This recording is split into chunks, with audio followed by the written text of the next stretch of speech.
What if I told you that your kindness is the very reason you're being controlled, that your morality, the thing you're most proud of, is the leash someone else is pulling? Most people will never see it. They'll go through life thinking honesty protects them, generosity earns them loyalty, and love guarantees safety.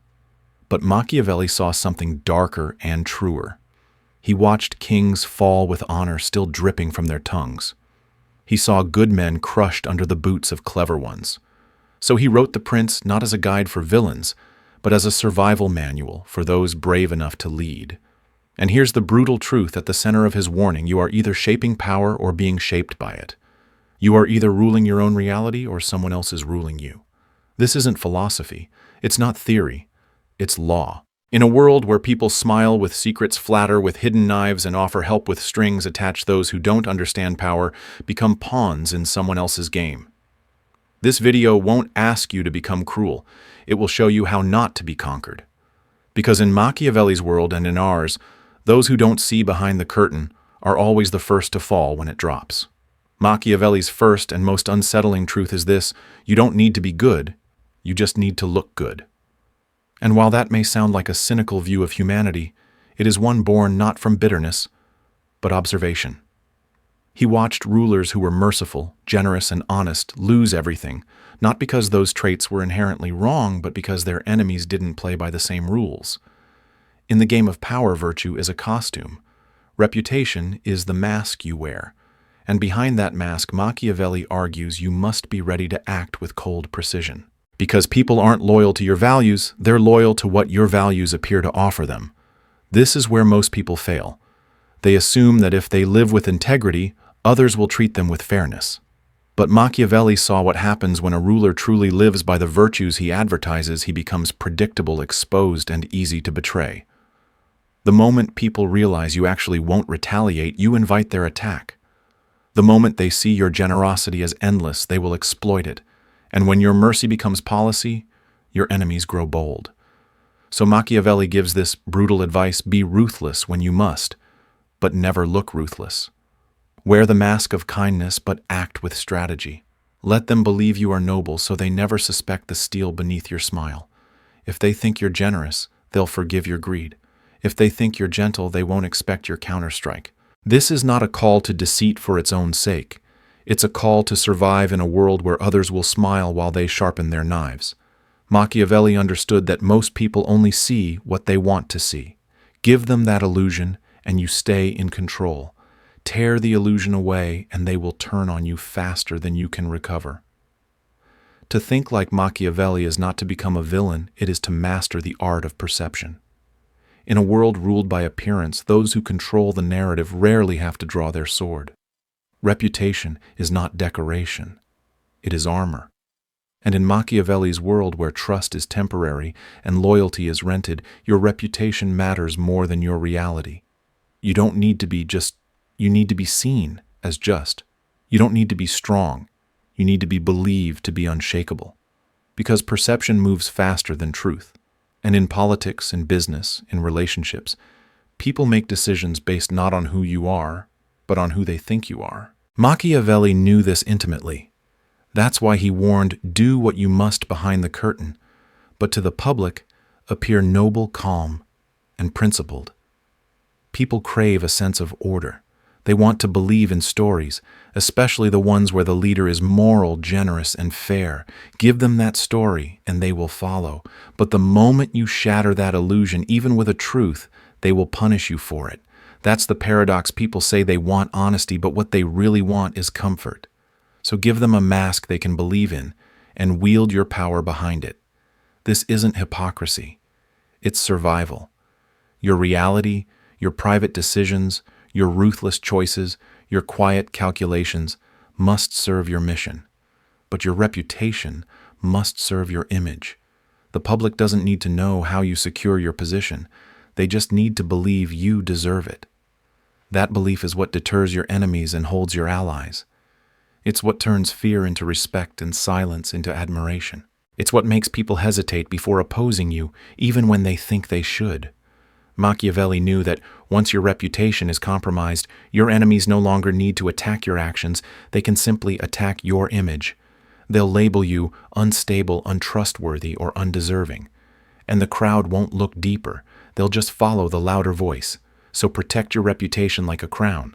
Polish it, project it, manage it. Let people underestimate your ambition, but never your presence. Let them think they've figured you out while you're already 10 steps ahead. Because in the theater of power, the one who controls the spotlight never needs to show the strings. If you cannot be both, it is much safer to be feared than loved. This is perhaps Machiavelli's most quoted and most misunderstood line. At first glance, it sounds cold, even cruel. But if you listen carefully, it's not a threat. It's a truth about human nature that few dare to admit love is conditional. It depends on how well you meet expectations. And the moment you fall short just once, affection turns into resentment, admiration curdles into disappointment, and those who once praised you begin to doubt you. Fear, however, operates on a different logic. It does not depend on being pleased. It does not shift with moods or emotion. Fear anchors itself in consequence. Those who fear you watch what they say. They measure their moves. They hesitate to betray because they know the price will be high. Fear makes people cautious. Love makes them comfortable, and comfort leads to entitlement then rebellion. But Machiavelli was not advocating tyranny.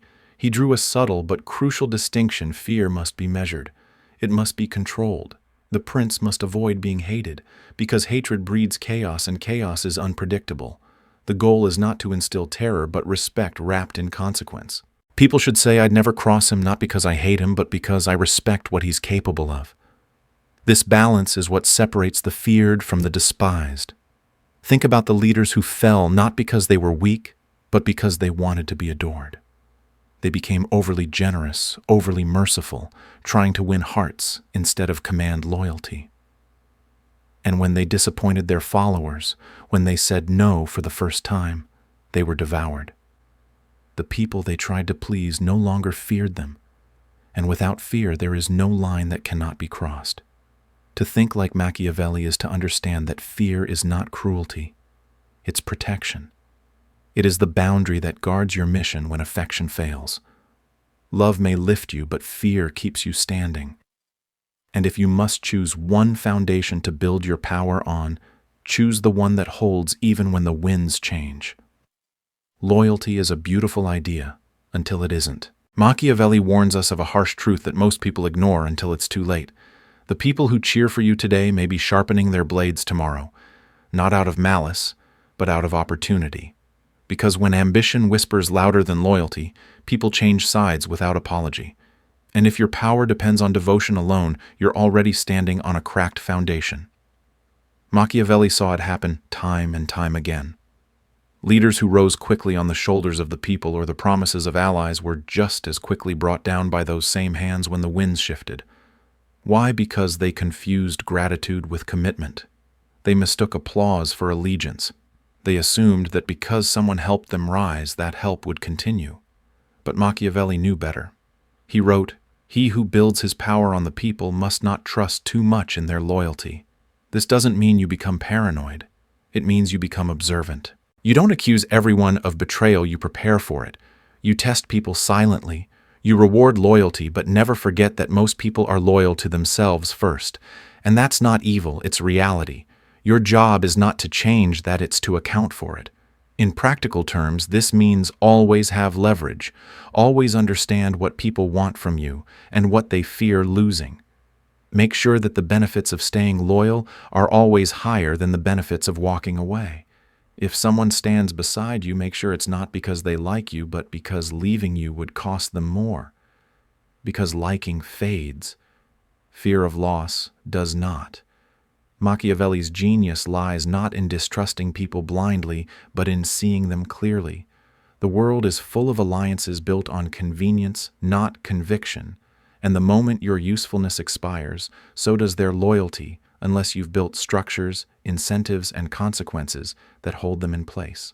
To think like Machiavelli is to stop assuming people will stay and start designing systems that make leaving feel dangerous.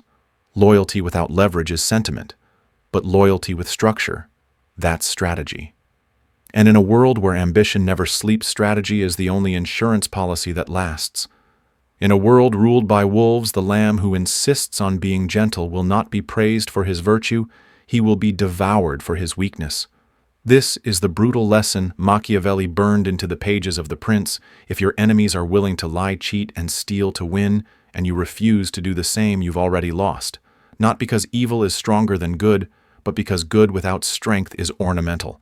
It decorates your tombstone, but never protects your kingdom. Machiavelli never argued for the abandonment of morality. He argued for its timing. He believed that mercy, honesty, and compassion are tools, not identities.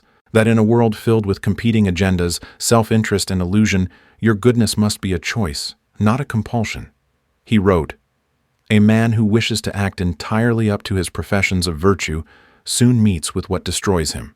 In other words, the person who insists on always doing the right thing in a world that doesn't play fair is not noble. They're naive. This is where many well-meaning people falter. They cling to rigid ideals, believing that doing what's right will earn them protection, respect, or divine reward. But Machiavelli saw reality differently. He saw men destroyed not for being evil, but for being too idealistic in a world that punishes hesitation. Sometimes he argued the path to a greater good requires a step through moral ambiguity, not to become a monster, but to protect something greater, your mission, your family, your people. To think like Machiavelli is to know when morality must be suspended, not forever, but strategically. It's the difference between a surgeon making an incision and a butcher hacking without aim. The former operates for healing, the latter for damage. The same applies to power.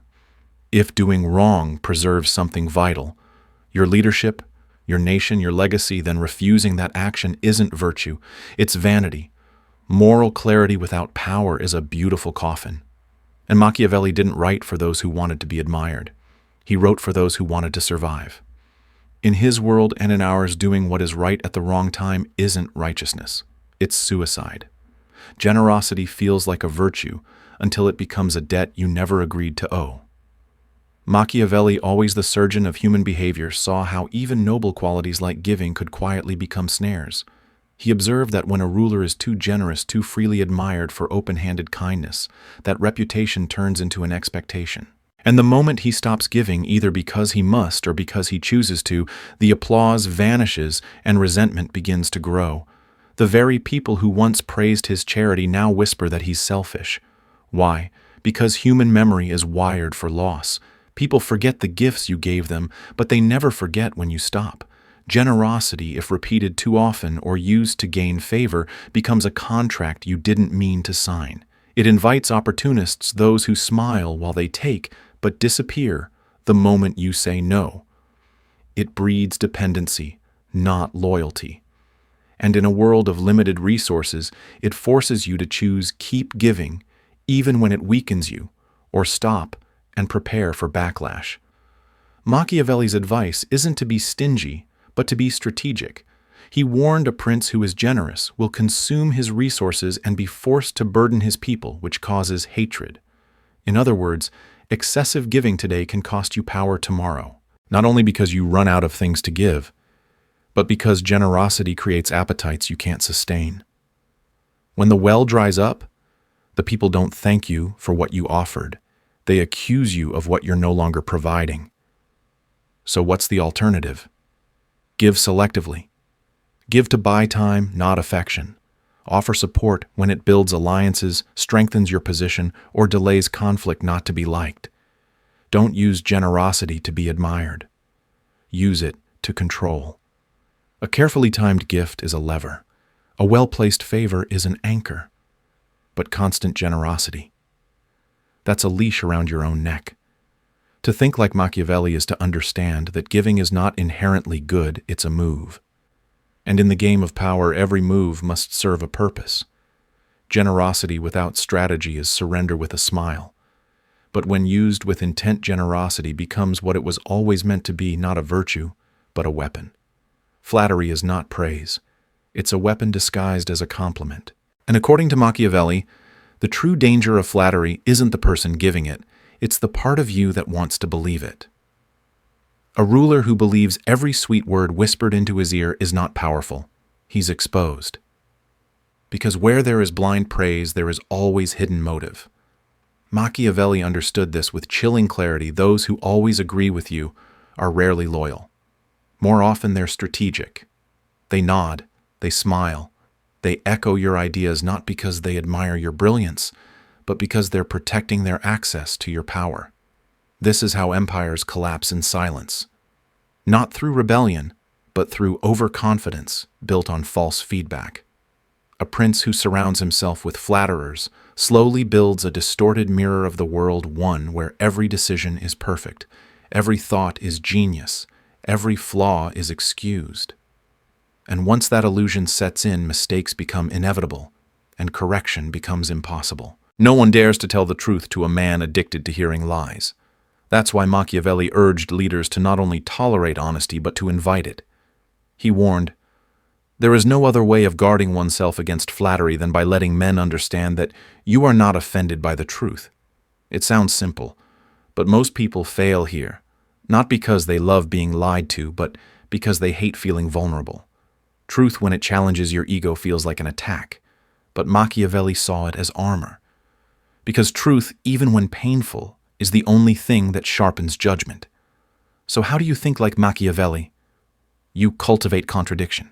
You reward those who disagree with you intelligently. You measure loyalty not by how loudly someone praises you, but by whether they're willing to say what you don't want to hear. You recognize that someone who always supports you might just be calculating their advantage, and someone who dares to oppose you might be the only one trying to protect you from yourself. In the world of power, flattery is not admiration. It's diagnosis. It tells you where your weaknesses lie because that's where the manipulators gather. To resist them, you don't close your ears, you open your eyes. And you make truth not your enemy but your ally. In the realm of power, silence is not emptiness, it is presence. Machiavelli understood that the more you speak, the more you reveal. Every word is a window into your intentions, your insecurities, your fears. And most people desperate to seem transparent or confident talk themselves into being predictable. They explain too much. They over-justify. They mistake volume for authority. But true command doesn't raise its voice. It doesn't need to. Machiavelli advised leaders to master the art of internal hesitation and external decisiveness. Behind closed doors, you may question debate and even doubt. But to the outside world, your posture must remain unflinching. Why? Because people don't follow accuracy, they follow certainty. They don't crave truth as much as they crave stability. When you appear sure, they lean on you. When you appear unsure, they circle. Indecision to Machiavelli was the slowest form of political death. But rashness was just as fatal. The solution is simple but powerful. Delay your decisions internally, act with resolve externally. Appear confident even when calculating. Speak with clarity even when you're still gathering information. Never let others see the wheels turning, only the forward motion. Machiavelli admired Cesare Borgia. For this very reason, he struck quickly with precision and never apologized. Behind the scenes, he was cautious. But in public, he was composed, commanding, and impossible to read. That's the model. The world doesn't reward the most thoughtful, it rewards the most convincing. To think like Machiavelli is to weaponize restraint. Let others ramble to fill silence. Let them overexpose themselves trying to impress or explain. You, on the other hand, speak only when the moment demands, and when you do, your words land like a hammer, not a feather. Let people guess what you're planning. Let them wonder what you're thinking. In that uncertainty, you create space for power. Because when others are loud and you are quiet, they assume you're weak, until the moment they realize too late that your silence wasn't absence, it was control. And in the long game of influence, the one who watches longest strikes with the greatest precision. Most leaders build walls. Machiavelli built illusions. While kings buried themselves in castles thinking stone would protect them, Machiavelli saw those very fortresses become tombs. The stronger the walls, the weaker the ruler, because the more you hide, the more disconnected you become from the people who decide your fate. A fortress may keep enemies out, but it also locks the people's voice out. And when they stop caring whether you live or die, no amount of stone can save you. That's why Machiavelli wrote, "The best fortress is to be found in the love of the people." But wait, didn't he say it's safer to be feared than loved? Is this a contradiction? Not at all. It's a blueprint. Fear is your shield. Respect is your foundation. You must not be hated. Because fear, when mixed with admiration, becomes awe. But fear mixed with hatred, that becomes revolt. Machiavelli knew that power isn't protected by isolation, it's protected by perception. When people see you as composed, competent, and above petty chaos, they project strength onto you, even when you're vulnerable. When they admire your calm under pressure, your consistency, your precision, they begin to guard your reputation as if it were their own. And that is the true fortress, a mental stronghold built inside the minds of those you lead. But if you lose control of that image, if you appear weak, erratic, or indecisive, your enemies no longer need to storm your castle. They just need to let time and rumor destroy your influence. No swords, just silence, no revolt, just irrelevance. To think like Machiavelli is to understand that protection doesn't come from hiding. It comes from shaping what people think about you. You become untouchable, not because you're invisible, but because your presence carries weight. Be feared by the powerful. Be respected by the many. Let the masses see discipline. Let your rivals see restraint. Let everyone wonder what you're capable of. And let none of them forget your name. Because when the world starts to crumble and everyone runs for shelter, the one who built his fortress and reputation doesn't need to run. He already owns the crowd. Tradition is comforting, but in Machiavelli's world, comfort is a trap.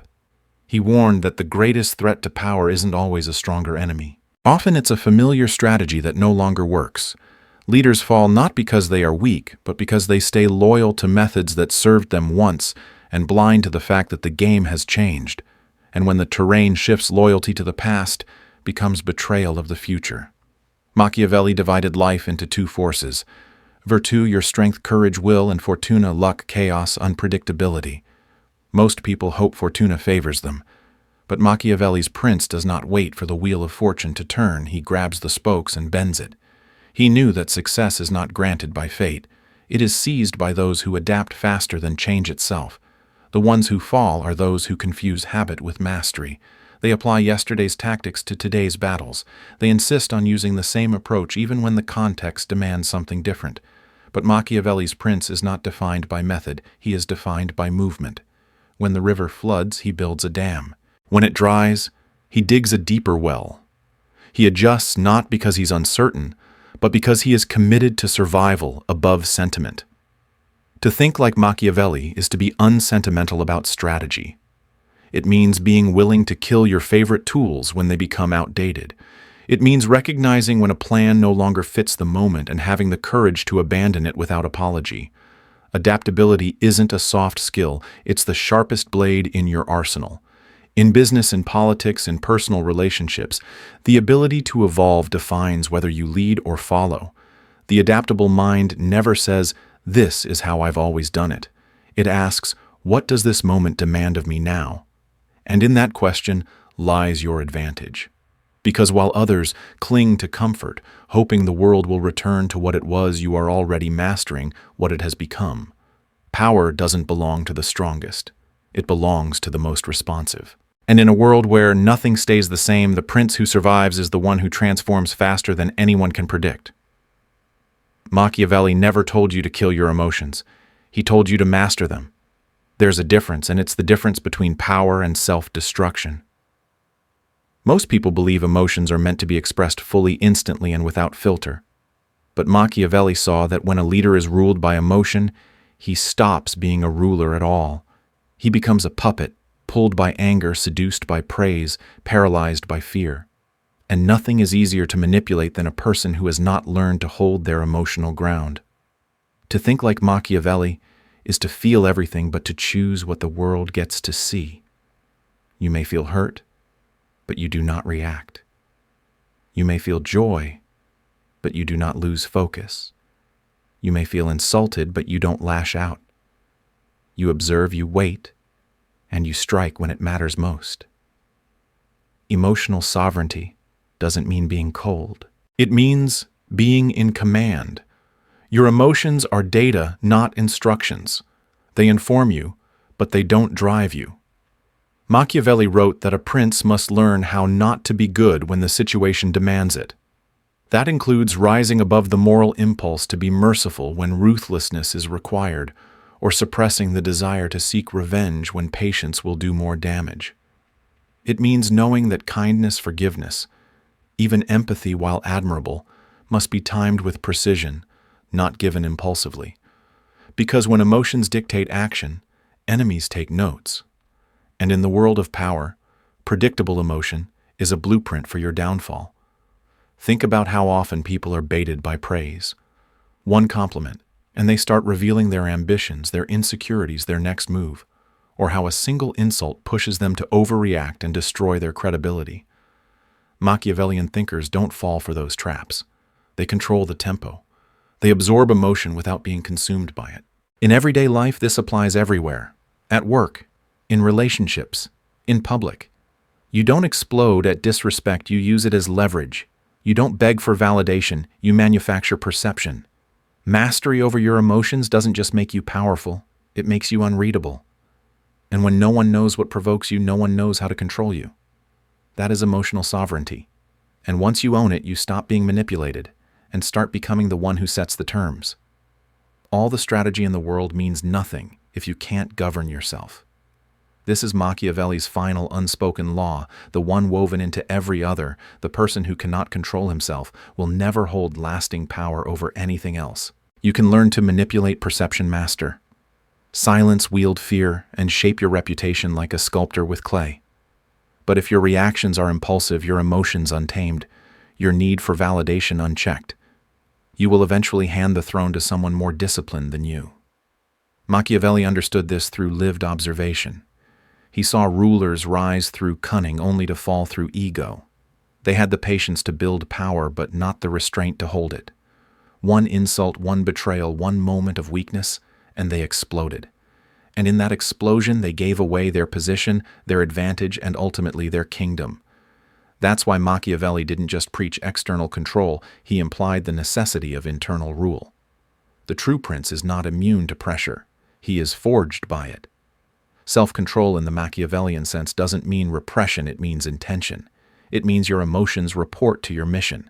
Your instincts serve your strategy. You don't react, you respond. There's a difference. Reactions are automatic. Responses are chosen. The difference between the two is what separates rulers from pawns. Ask yourself, when someone disrespects you, do you explode or calculate? When you're praised, do you lose focus or remain grounded? When plans unravel, do you blame the world or adapt in silence? These are not just questions of personality. They are tests of leadership. Because every time you let external forces dictate your inner world, you hand over control. And those who observe you, your competitors, your critics, your enemies, they are always watching for those cracks. To think like Machiavelli is to turn power inward first, to become the quiet, still center in a spinning world. When chaos surrounds you, your calm becomes weaponized. When provoked, your silence becomes unnerving. And when others lash out emotionally, you advance while they unravel. Because in the end, the mind that governs itself is the final fortress, the only one no enemy can breach. If people can read you, they can use you. That's the essence of Machiavelli's final principle. Do not become predictable. Do not become legible. Because in the game of power, transparency is not a virtue, it's a vulnerability. The more others know about your motives, your fears, your desires, the easier it is to trap you, provoke you, or manipulate you into reacting. To protect your position, your mind must become a closed book, one that others are desperate to understand, but can never quite decode. Machiavelli never said to be invisible. He said to be inoffensive, to blend, to reflect what others want to see. Let them underestimate you. Let them believe you're average. Let them assume they know your boundaries. Because when the moment to strike arrives, they'll be unprepared for the force you've been hiding in plain sight. This is what he meant by intellectual opacity. You don't just hide your intentions, you let others fill in the blanks with their own projections. You smile but don't over-explain. You listen more than you speak. And when you do speak, you say just enough to keep the image alive, never enough to reveal the architecture beneath it. Because every word you say arms someone else with insight into your psychology. And the more insight they have, the more predictable and beatable you become. In today's world, this isn't just strategy, it's survival. Oversharing is rampant. People announce their plans, explain their feelings, expose their every thought in public forums, hoping it makes them seem honest or authentic. But Machiavelli would see it for what it is, a digital blueprint of weakness. The wise strategist doesn't advertise his next move, he lets it arrive before anyone knew he was planning it. To think like Machiavelli is to force others into the fog. While they guess your intentions, you move. While they try to define you, you evolve. While they're busy reacting to what they think you are, you're already 10 steps into what they didn't see coming. You don't just protect your ideas, you disappear them. You become not just unreadable, but unforgettable. Because in a world that runs on exposure, your silence becomes sacred. Your mystery becomes power. And by the time they realize they never understood you at all, you've already won.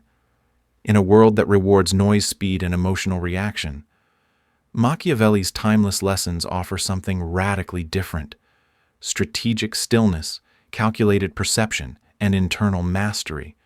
The core message isn't to become manipulative or cruel, but to stop living naively in a world that often punishes transparency, overgiving, and misplaced trust. His laws teach us that power doesn't always come from dominance. It comes from emotional discipline, adaptability, and the ability to act without being seen until it's too late. Applied to real life, these insights mean learning when to speak and when to stay silent. They mean giving without becoming obligated, loving without being blind, and trusting without surrendering control. Whether you're leading a business, navigating relationships, or simply trying to reclaim your personal boundaries, these principles can protect your energy and sharpen your clarity. Most importantly, Machiavelli challenges us to shift from reacting to responding, to feel fully but move selectively, to understand that morality without power may feel righteous but often becomes an invitation for others to exploit you. Strength in his view is not loud, it's quiet, controlled, precise. If you've ever felt drained from giving too much, betrayed by people you trusted, or silenced in moments you should have held power, then this philosophy isn't darkness, it's your defense. Don't be the person who wakes up too late. Be the one who watches the room, reads the motives, and moves when it counts. If this message resonated with you, subscribe, hit the like button, and share it with someone who needs to stop being controlled and start controlling the game. Because in the end, the ones who survive aren't the loudest or the kindest, they're the ones who see the whole board.